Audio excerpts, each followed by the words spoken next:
У Тараса ісмо з'їх там. Тінь.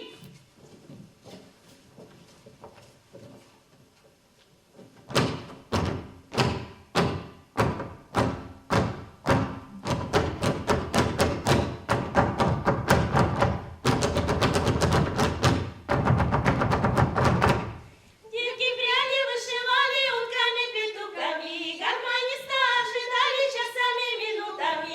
Ой, гармошка ты, гармошка, петушиные басы, заиграла бы гармошка, мы сплясали от души. Пришли парни на вечерку, да забыли взять гармонь. Без гармонии посиделки, что-то вроде похорон. Что ж вы, парни, зря стоите, где ваша гармошка? Убирайтесь во своясь, и скатертью дорожка. Ой, девчата, зря бронитесь, нам ведь это нипочем. Мы сами без гармошки и станцуем, и споем. Кынакыр, кынакыр, кынакыр, кынакыр, кынакыр, кынакыр, кынакыр, кынакыр,